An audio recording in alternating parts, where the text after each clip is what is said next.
so slow. Once the wind was warm and sweet, the ladies all in lace. Up there on the promenade, the tears just freeze your face. Promontory rider, territory ranger. Promontory rider, territory ranger. Step up.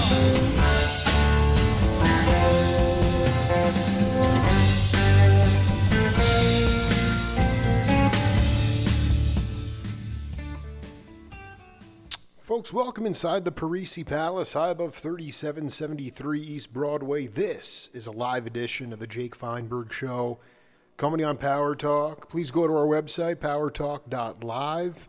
Download our free app to your smartphone so you can stream all of our live local programming, including Solomon on Blast, the Jim Parisi Show, and yours truly, the Jake Feinberg Show. And I can't thank you enough for making us part of your day today. And it's been a minute, but it's so great to reconnect with a friend of the program, a guy who's carving his own path in the documentary world, the independent doc world. Seems like every time I run into some ophthalmologist in Los Angeles, like Dr. Rob Feinfield, he knows who this cat is. And the other night I'm watching the stream of the tribute concert to the late, great Neil Casal, and during intermission, Peter Shapiro walks out on stage in front of everybody and gives a shout out to my guest for the video compilation of all of Neil's photos. And at the end of the day, he just continues to blaze his own trail, doing his own thing. Justin Kreutzmann, welcome back to the Jake Feinberg Show. Wow, what a stellar introduction. I was just about to sit and listen to the interview, and then I realized, oh, this is live. Yeah, no, it's probably start talking. Well, you can listen later, but can you talk about, Peter was just riffing on that, and I wasn't really sure if you were actually going to be at the event on the East Coast, but he's like, I hope Justin's watching, and I people have mentioned his name to me, but I haven't met him before. What is Peter's significance to the music scene and to you? Well, first and foremost, he's a friend, but he's just this amazing guy that makes really cool things happen in music, like getting the surviving members of the Grateful Dead to play again to celebrate a 50th anniversary, which everyone was like, yeah, that ain't ever going to happen.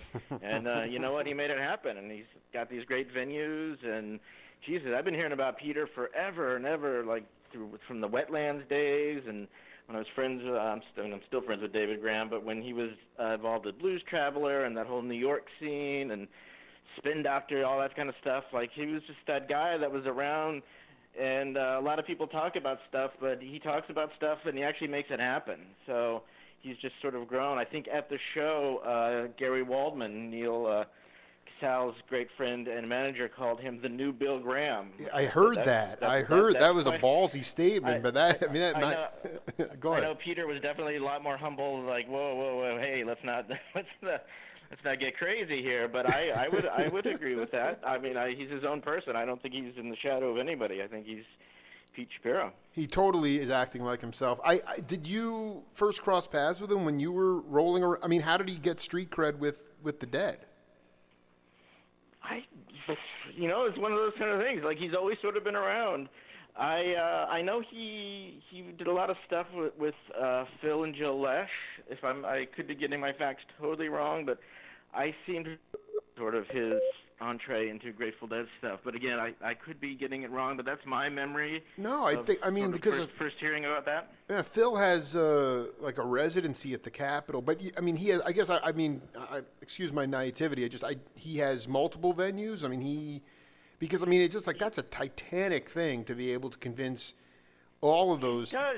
He's got the Brooklyn Bowl thing, wow. And I think they have. Again, this is one of those things. I wish I had checked my facts, but I know there's multiple versions of that because he's like, I'm going out to the opening in Vegas of the Brooklyn Bowl there, and again, I'm probably messing this all up, and I'm sorry, Pete, for not giving you a better plug, but he's definitely his brand, as they say, is growing, and it's because it's cool shows. I was just looking. They're doing a Grateful Dead kids night thing out there, and I was like, told him he needs to come out to Los Angeles because my kids would love to go to that. So I mean, it's just kind of cool stuff that if you're on the East Coast or near one of his venues, I sound like a pitch man, but I would definitely be going to more of those shows. Well, if I lived it was nearby. just really cool to hear your. I mean, it was just, anytime you hear Justin Kreutzmann's voice being, I mean, the intermission there. I mean, can you talk a little bit about because that kind of came on the radar at the last minute. I mean, had you gotten Neil's photo? Like, how did you put that together? Because there was some wild-looking stuff in there, and I just wasn't sure how long you had to put it together. I mean, was it like a circles around the sun kind of thing, or how long? It was Gary Waldman, again, Neil's friend and manager. Legend, said yeah. It was payback for what I did to Neil for fairly well. I literally just got back from Kauai filming the final interview for my drummer doc with my dad while all this was going on. So Gary sent me the photos 4 days ago, something like that. And so while enjoying family time, making a movie, I would sort of sneak off and sit on the laptop and just start putting some music together. But in Neil's his final note that he left everybody, that was his idea about playing Exile on Main Street all the way through. And when we knew what the soundtrack was going to be, and Gary had a lot of photos because they've been going through Neil's stuff and his hard drives, and then they sent me his link to his Tumblr, which, I thought it was going to be like 10 pages. It was like 112 pages of photos. And me being me, I had to download every one of them because I know, you never know when you're going to not get something good. But he had all these pictures of his family and really amazing stuff of him as a child. And I was like, well, if he posted these for the world to see, so I didn't, otherwise I'd feel kind of like, ooh, is this too personal? I don't, his mother's watching. I don't want to upset her. I don't know if it's too emotional. But he put it out there, and I don't know. I guess when you die, you kind of lose your vote. So we just did the best we could with what we thought he might like. I mean, you are in top form. Just talking to Justin Kreutzmann here on the Jake Feinberg Show again. I don't want you to give everything out of the bag, but I am fascinated with this whole idea of this drummer doc. I mean, the idea that. Is it theory-based? Is it just spiritual stuff? I mean, is it a mixture of both? I mean, we're both not musicians. We're not professional musicians. Obviously, your dad was one of the most unique drummers in rock history. But, I mean, can you give us a little light on what this doc is about? I know it sort of sounds like a cop-out, but, yeah, it's a little of all of the above because – as he said, I'm not a drummer, and I never wanted to be a drummer. So when I sit and talk to my dad, for instance, like as we did last week, it's stories and family things. And our challenge was, let's find stories that even I didn't know about. So he dug deep and pulled out some like acid test stories and some stories about before the legends. And I'm like, you did what? Selling wigs? What is that all about? Like who knew about any of this kind of stuff? And it was his first gig, which I never had heard about. But it was all news to me. So we challenged each other to try to find stuff. So I figured, if I haven't heard that story, a good chance that a lot of people haven't heard the story. So that's what I've been talking to a lot of the drummers about. I mean, obviously, stuff comes up. Like my dad, was very. And again, he talked about the other one and some of the different drum things, but he used, their approach to the music as kind of their approach to life, and sort of tied it in that way more than saying, you play 8 beats on the da da da, and passion for music. And if some technique stuff sneaks in there, that's all good too. But that's definitely the third on the list of priorities. Well, with Justin, I always like to. I mean, you segued beautifully, and this is another story. I've obviously been doing my own cultivation of the entire Kreutzmann family, and I wanted to play this "Name That Voice" for you, and then we'll come back and break it down. Yeah, he was. Maybe I didn't mean that literally. I meant he was a beginner. I'll put it like that. Right, and then but in terms of. Because a lot of people will get on and say, it's not perfection, it's kind of sloppy. But for me, it's like, I don't know, he just has this ability to swing so hard. But that's for me. I'll tell you what Billy is. He's like your favorite old pair of shoes. Okay, they feel good on your feet. All right, your favorite jacket. It feels good wrapped around you. Playing with Billy makes me relax and enjoy playing music. He doesn't push you forward and he doesn't hold you back, and he has no sense of being of superiority or any of that bullshit stuff. So he's like a comfy player, and he, with a great sense of humor. All right, and that's the kind of stuff that makes fun to play music with. I'll give you a little anecdote. One time, we were at a little nightclub in New York City called The Other End, Sure. and we were playing along, and for some reason, Billy just got bored, and we were doing one of those crazy things the Healy Trees band would do, which is we would sometimes put down our instruments and just start singing a cappella and clapping our hands and doing weird shit, Oh, yeah. playing rhythm shaking instruments and stuff. Billy got some spoons, and you ever heard people play spoons? Oh, I love it. You know, Yeah. All right. Well, you put two spoons between your finger, your index finger, and your ring finger, and side by side, and then you whack them on your knee, and it makes a clicking sound. Absolutely. It's called playing spoons. So you put your hand above it and your knee below it, so you can have a up click, and a down click. He did this spoon solo that right now I got goosebumps just thinking of remembering it, and just stuff like that. Now you show me a drummer that got the balls to do that, okay?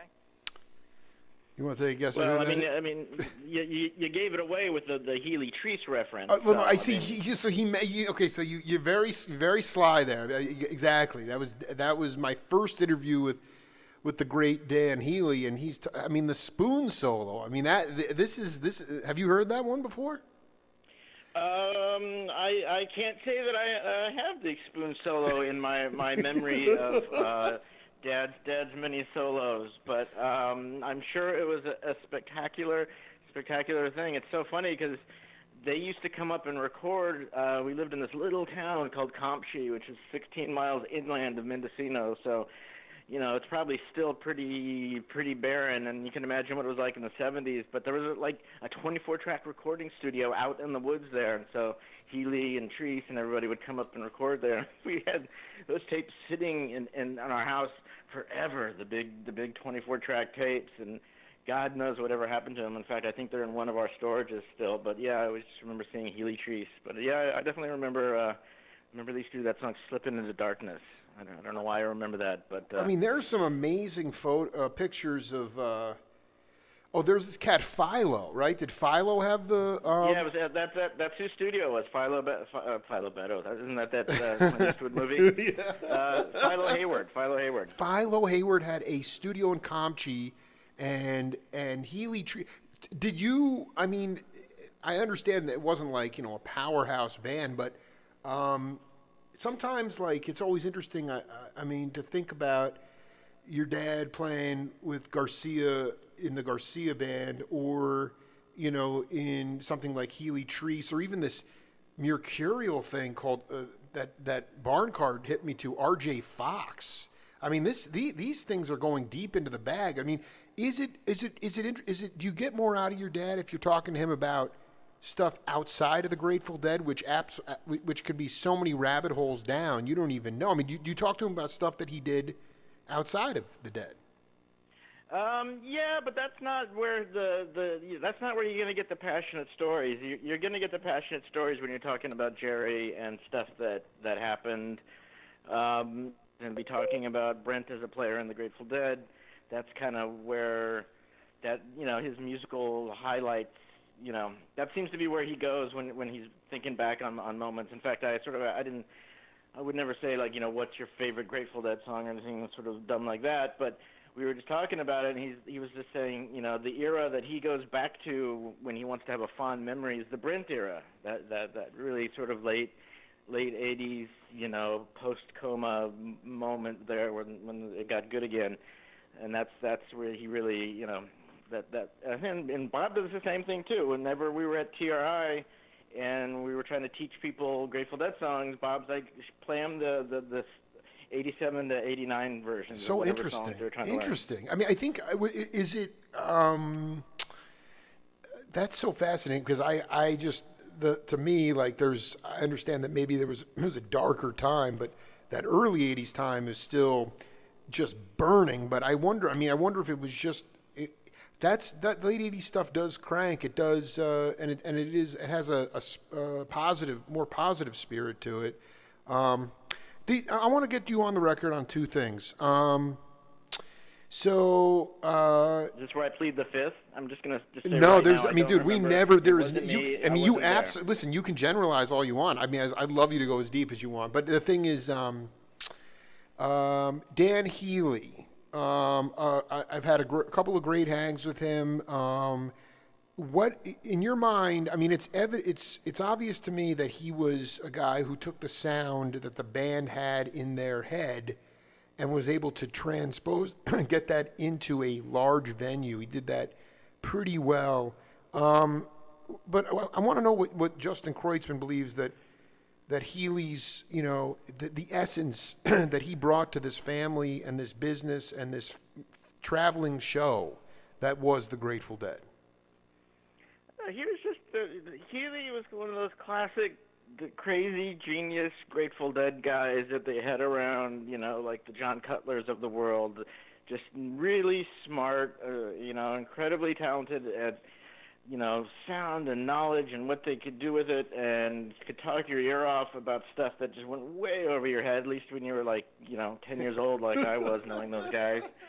And, it's sort of like my favorite memories of Grateful Dead is if it doesn't exist, we're just going to sort of build it. Right. So here's this piece of machinery that's wired to the back of some motorcycle that's connected to a sun lamp that if you hit, an E chord, it sounds like, just some contraption that, will probably break down and we'll kick it on stage because it's not working right, but it's, they used to have, I remember Cutler, I know we're talking about Healy, but they needed a better headphone monitoring system. So Cutler just built one. And it was with the little steal your face things on it. So we had these homemade headphone boxes that just because it was perfectly the way the band wanted to use them. And Healy was the same way. He and my dad were great friends. So growing up, spent a lot of time with Dan and his family. And he had that little radio station up in Garberville. Oh. So that was always kind of fun to go up there because we were all, we lived in Compsey, as I said earlier. So we were in that part of the world. So just a lot of fun, crazy times with the Healys.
I mean, did you?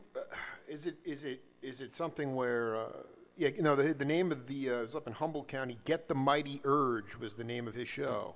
But I'm curious about does Justin Kreutzmann or your father have? I mean, I'm really searching for Healy Treese material, even going back to Oh, gee, I think I got some. I need Justin. I need think some we of that. have- I mean, we I have need to some hear of your that dad in his solo. Sometimes it's just really hard to pick everything out of the double drums thing, but I just want to hear. But you're early because listen. Princess Leia, Radio City, 80. You were like 10 years old. You're like, yeah, this is cool. But in that time, that's kind of when you started to hear the music, really get into the music. So Healy was a pretty damn good bass player. I always remember him playing guitar, but he probably played bass. And now in Healy Treats, he was playing guitar. Yeah, you're right. He was playing guitar. I'm trying to remember who was playing bass. But at least at the beginning when he was Hoffman's Bicycle, he was playing bass before Lesh came into the band. The other cat, and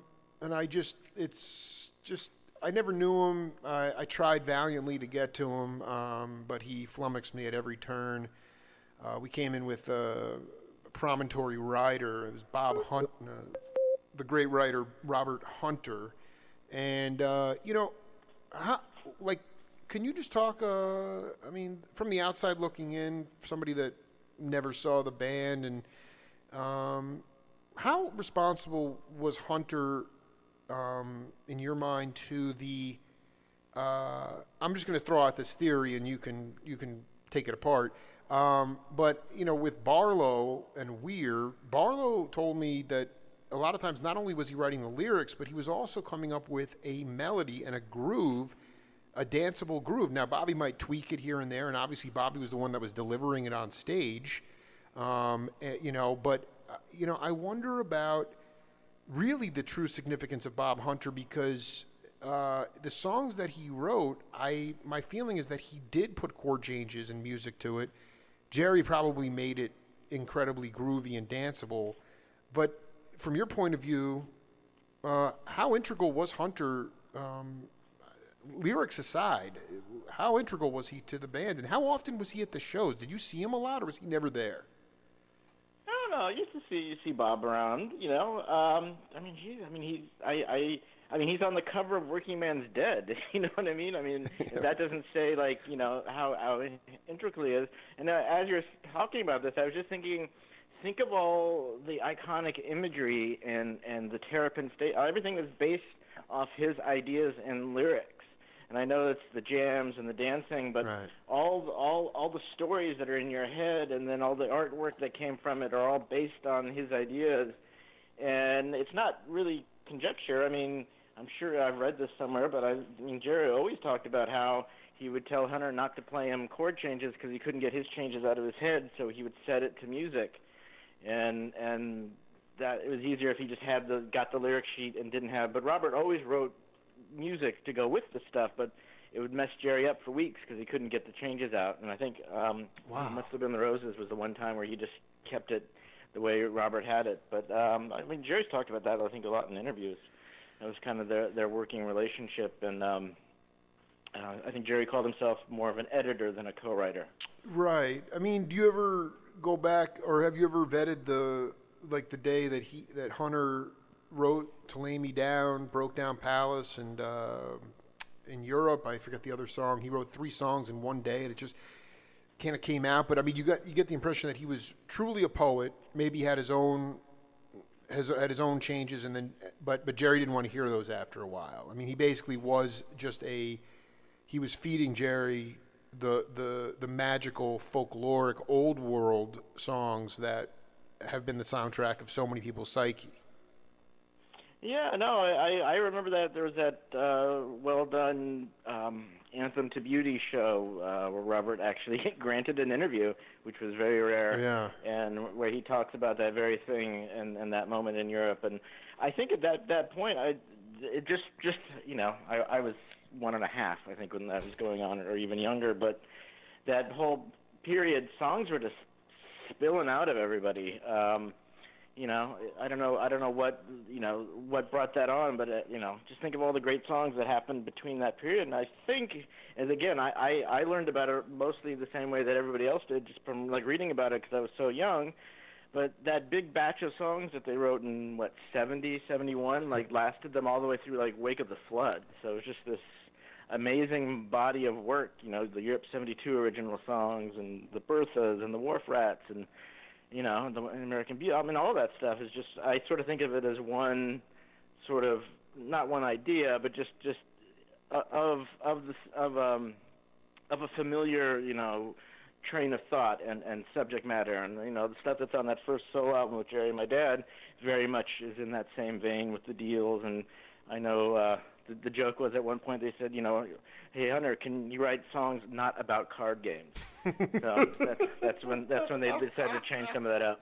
Dude, I mean, some of that stuff is great. Does your dad have you? Maybe he has. I don't watch a ton of. I'm a big Justin Kreutzmann fan. I watch the other one and things like that, but.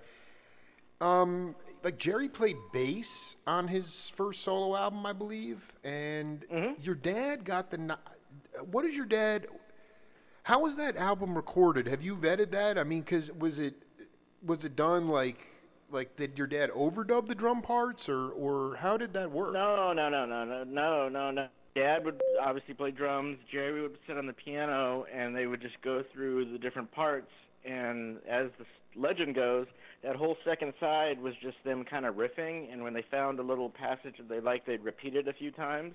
And the first part was sort of songs Jerry had, and he just sat down, and you can hear on some of the outtakes from that, it's just either piano and drums or guitar and drums, and it's sort of all there. And then Jerry just would overdub his parts on it. But yeah, Dad and Jerry played everything live to get the basic track, as it's called, and but they're just they both have said to me, like, they just didn't have time, so it's just they just got it down, got it finished, and went back on the road. Got one more voice to play for you. It's been kind of a heavy week or last month or so. Oh, before I go there, I just I haven't asked you this before, but I've been really burrowing in to the Southern California, this new sort of psychedelicized folk rock scene. And you look at Barlow and Weir and Garcia and Hunter. Obviously, your dad would never be competing for Hunter's job, but you had these two incredible poets and then guys that were able to deliver it on the bandstand. Is there anybody around your neck of the woods these days that has a similar sort of tandem duo poet? Melodicist kind of thing going on, or is there anybody even in anywhere that you get off on these days? I feel like it's like there's a lot of people now who it's a lot of one-man bands. You have to be your social media expert. You have to do this. You have to do that. You have to write everything. You have to craft everything.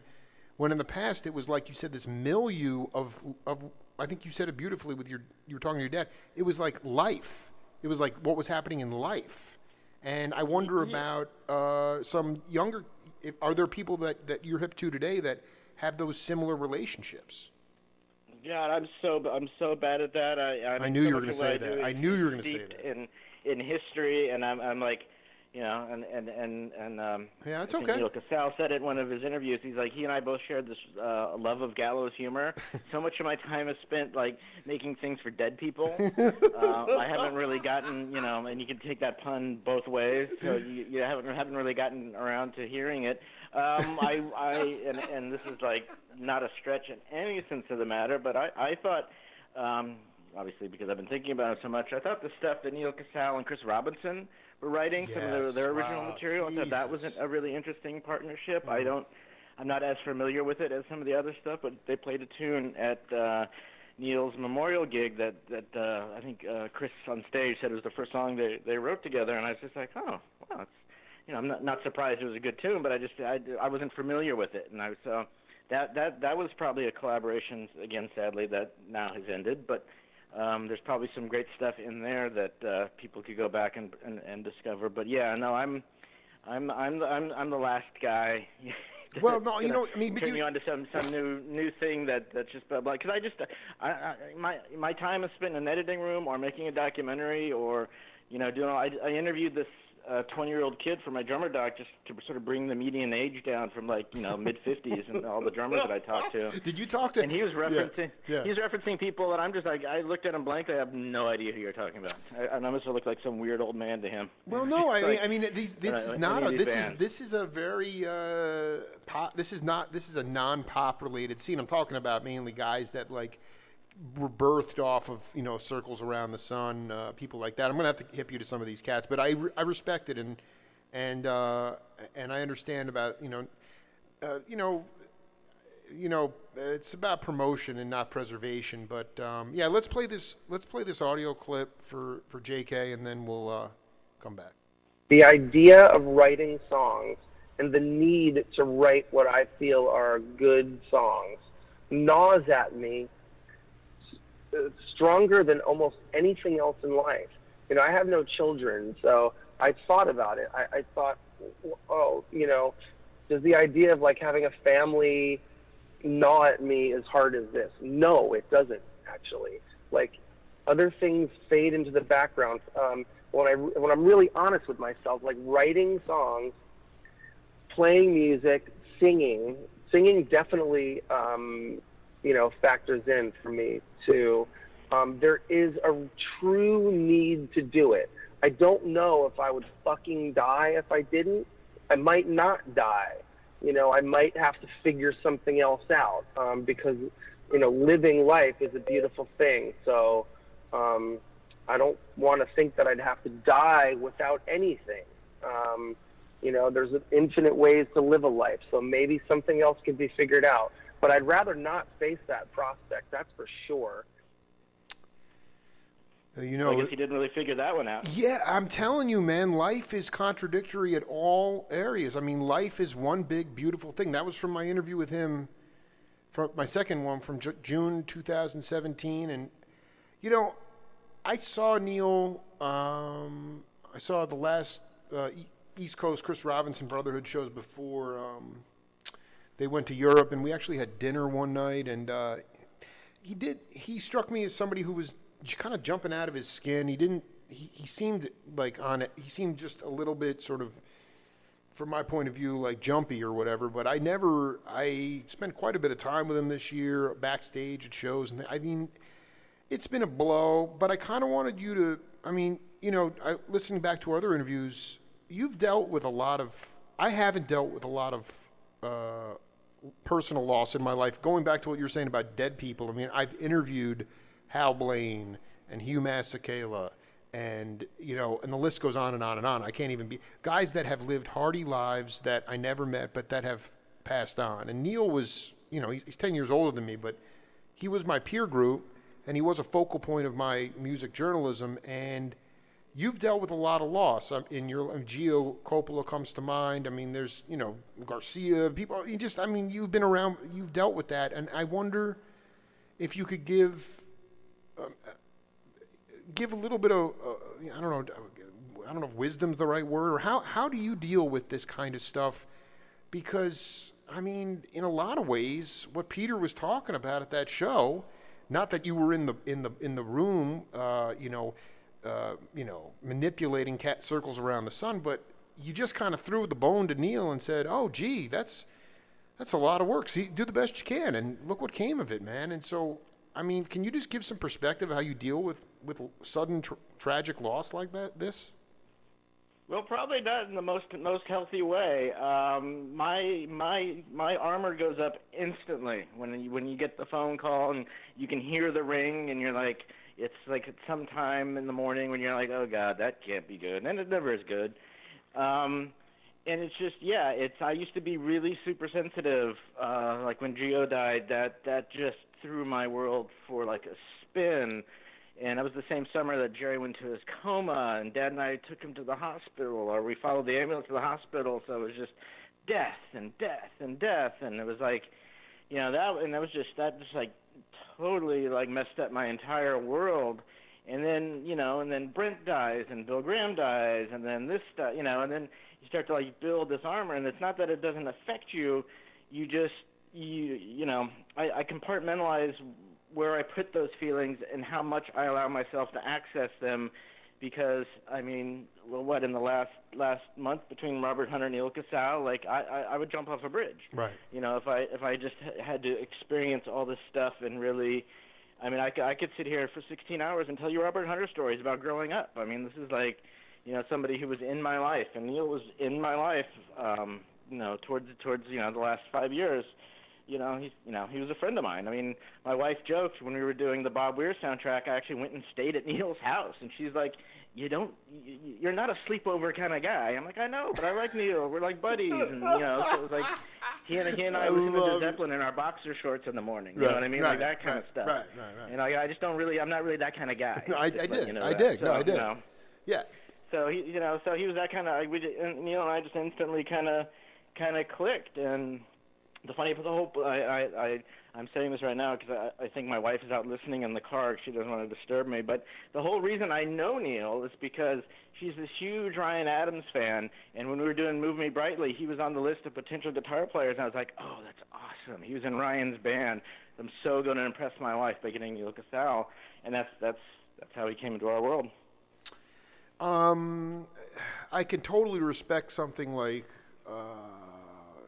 this compartmentalizing stuff, but I mean, does it wind up coming out? Do you do somehow? I mean, listen, a lot of musicians, you know, they'll say, I mean, they play out their agony on stage. They get it out of their system. They're able to, you know. For me, I've been transcribing quotes that you said about Neil, and you know, and quotes that Graboff have said about Neil. I mean, I've just been trying to pay homage to the guy. Luckily, I didn't know him as long. So I sort of feel like my job is to really highlight and celebrate his life. I remember Ramblin' Jack Elliott talking about meeting Bob Weir for the first time at Pigpen's funeral, and it was a party. It was a party. Mm-hmm. They were celebrating. Now, it's hard to celebrate when somebody commits suicide, but I mean, do you find yourself being able to have you gotten to a point where you're able to also like get it out of your system, you know, where it's not just like compartmentalized somewhere in dormancy and then comes out in some sort of weird projection or something?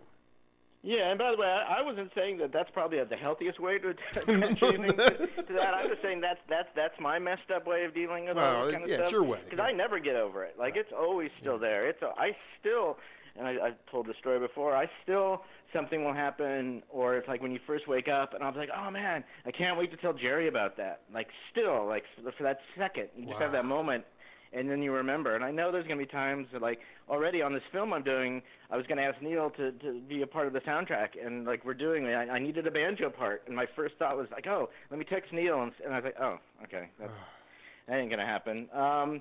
You kind of just got to. Like, when Dad and I were hanging out, and again, he was talking about Brent, and it's the weirdest thing about Brent, and this is such a strange thing, is I met him. We were at Front Street, and Keith Godshaw had just come in and said goodbye to my dad.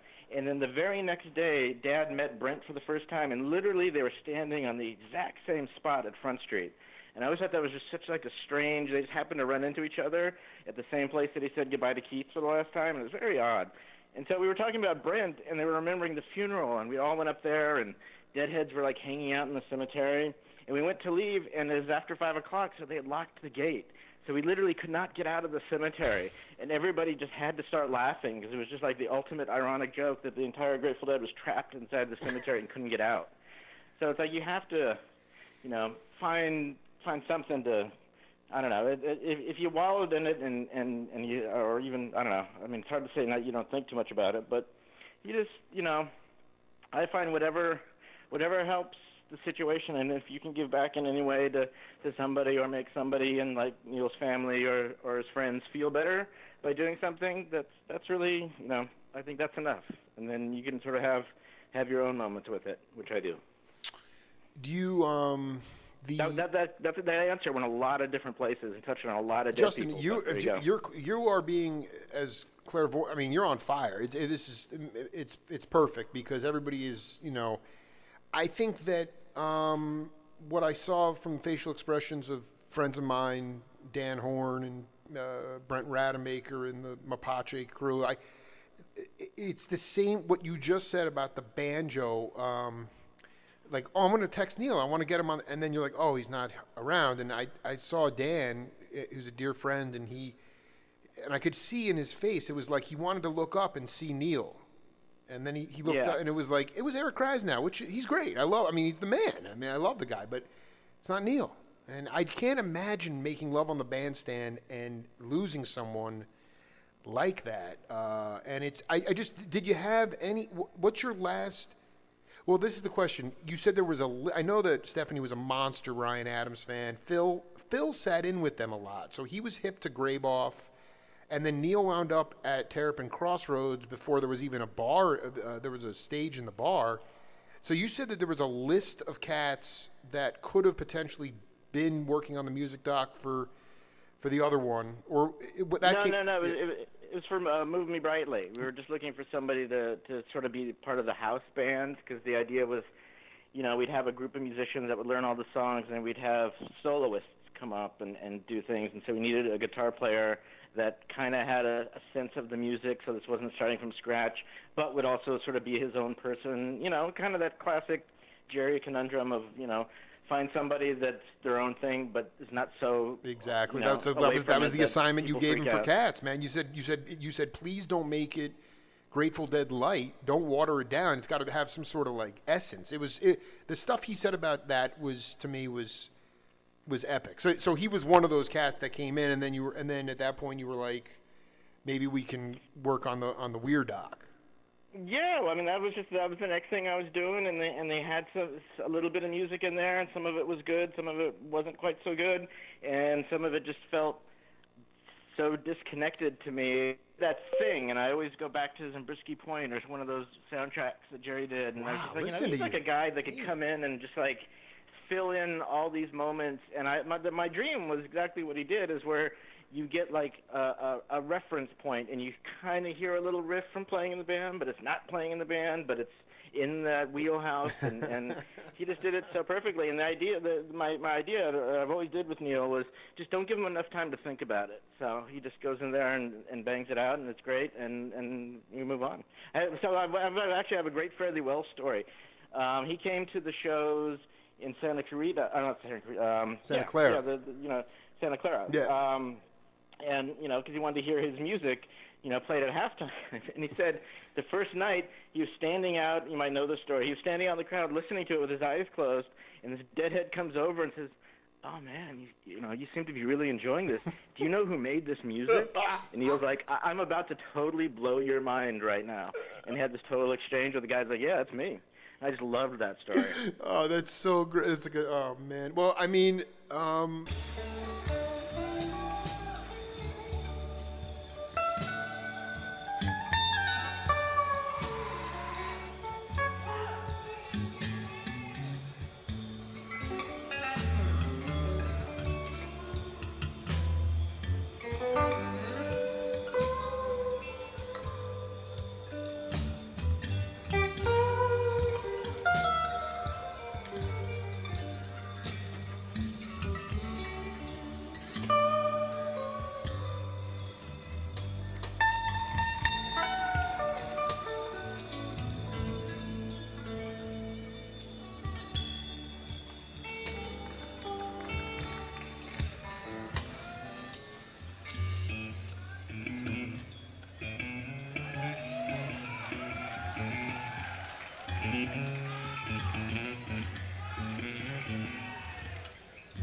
Here's the tip of the clock. I walked along with a parrot that tongue goes down by the waterfront docks where the ceiling oh come in. Maybe she'll pick him out again. I'm on. Must he wait one more time for that simple twist of fate?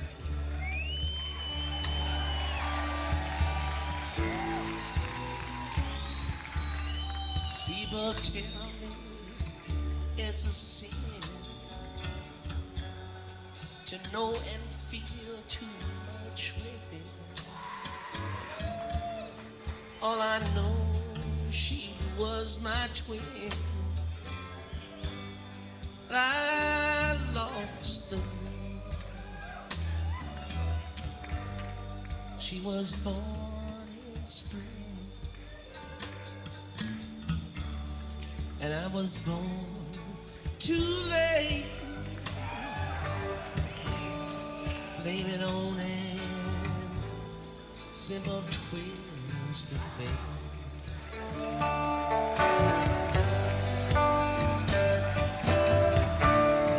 Blame it on an simple twist of fate.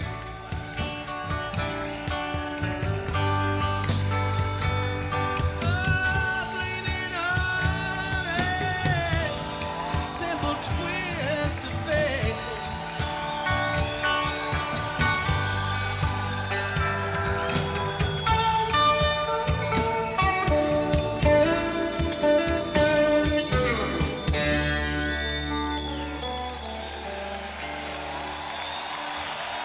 By the way, you are a talent scout. You may not be totally hip to the mod music scene, but let's not forget who discovered Leslie Mendelssohn in a pub in England. Come on, that's such a wild exaggeration. Well, no, you said she's being managed by the Who's management. Trust me, I did not find this girl playing on the street corner. And, no, but she would never have gotten a TRI without you. Yeah. Detriment or to her benefit, who knows? But no, you know what it is. How did there was. I remember talking to Barlow. It was an awkward time when Brent died, and he was struggling, and obviously guys in the band felt conflicted. Everybody wanted to self-police themselves, and whatever, you get locked in the graveyard. But I mean, when it comes to Keith, Pig, I mean, what would be what have you learned from the guys in the Dead about, and what would be your advice to younger cats who are playing with Neil that are in the jam world on how the Dead moved on from tragedy? Well, my advice to them is, first of all, don't take advice from anybody whose dad is in the Grateful Dead. That's the first thing, right off the bat, because that is just going to mess you up. I don't know, man. I always cop out like the Garcia thing. I'm not a big believer in give. I mean, I've got 2 children that I give advice to, and they don't listen. So, Right. Absolutely. I don't know. You just, it's really just about, you make music and you're trying to make yourself and people happy, and if you're not hurting anybody doing it, more power to you. Just it's I looked through my text, and I was reading the last stuff Neil and I were texting, and he had these little things where he's like, "Oh, I'm just trying to keep my head above water," and just these little things that when you read them, it didn't really resonate with me. I wasn't like picking up the phone and being like, "Dude, I'm coming up there, we're hanging out," you know what I mean? And now in hindsight, you read it and you're like, I mean, the last thing we freaking texted each other, I was making a joke that about people doing other people's music and making a career about it. And so I was like, let's start a Starship cover band. He's like, no. And then the last thing he texted me, all right, I'm in. Let's do the Starship cover band. So no, I mean, that's what he left me with. I Built the city. I mean, you don't know this, but my first book is coming out in the next couple of weeks, and what's crazy is that I realized that, like you kind of what you said, I mean, I looked through all the guys in the book and I said, these are all my elders. I have no peers. So I reached out to Neil and said, can I use the content from our interviews? And I sent him a waiver form and, release, and he signed it. And he was so psyched for the book, or at least, he was texting me that. And then this goes down, and actually he's going to be now the central piece of part 2 of the book, paying homage to Neil. And in my intro, I just talked about, for my generation, Gen Xers and younger, Neil was going to be in the book regardless, but I did want to let them know, and I wrote this out. I said, what he stood for: honesty, always growing, self-critical, obviously almost to a point, almost to a negative, but to the bottom line is that he was always trying to be himself. And he always, and like Chris said, he would sit at this. I mean, I was always leaving before the encore, but the point is, he was always out there. He treated everybody the same way. And those are the values that I think are most important for his buddies and all the people that are, trying to basically continue moving forward on this. Things aren't going to end. But if you can exude what he stood for, then you're going to stay on the righteous path. For what it's beautifully said. For what it's worth, that's what it is. I mean, before I let you go, are you going to be at Neely Tribute West on Monday? I hope so. I'm driving 8 hours from Tucson. I would love to, buy you a gin and tonic, man. It'd be great to finally meet you in person. We've done like 90 minutes of interviews, I may take you up on a coffee, but coffee's fine. Yeah, whatever. Yeah, I'm trying to make it there. These things never happen at a good time. I'm kind of trying to finish this film and do a bunch of stuff, but obviously I want to be there for Neil, and I don't know if I'm participating in this one in any way. I keep getting these messages, so I could very well be doing something for the show. I don't really know. Well, but, I'd love to make it. Obviously, I wish I could have been on the East Coast one. It was too much to try to get out there, but it was great to be able to watch it. Well, I hope I get to see you on Monday, man. It would be a nice way to put whatever closure it is on this this beautiful cat who left us too early, and then Bob Hunter. I mean, what can you say? It's just heavy stuff, but it's always good to talk to you, man. And a big thanks to your wife Stephanie for dealing with me setting this up. But I always love talking to you, and man, I think you always have a lot of good stuff to bring to people, and I look forward to seeing the drummer doc, man. And I'd love to talk to your dad. I'd love to talk to your dad about that spoon story at some point too. Well, if he can remember it, I'm sure he'll give you all the gory details. Much love to you, Justin, man. I hope to see you on Monday, man. You too, man. All right, dude. Okay. Later on. Peace. Bye. Justin Kreutzmann. Another chapter in the book. Rest in peace, Neil Casal and Robert Hunter. We'll be back with Glenn Moore at 11 o'clock on The Jake Feinberg Show.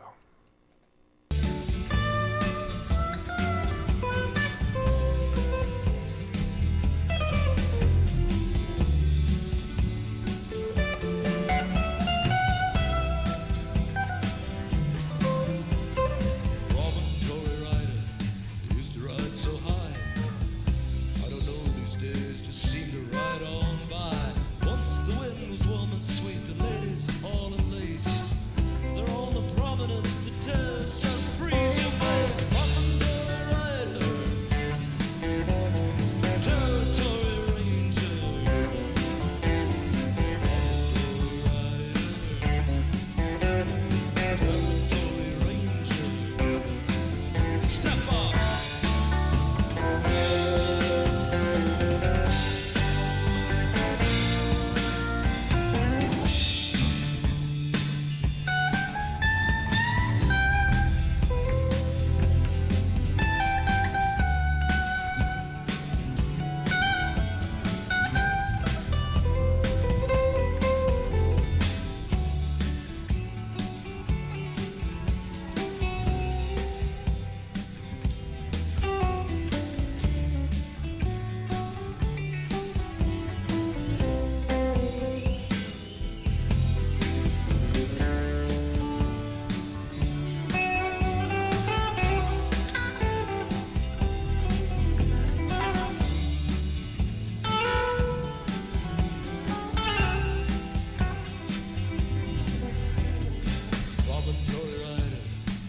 You ride so high, put love and star back in an empty sky. Once the wind was warm and sweet, the lady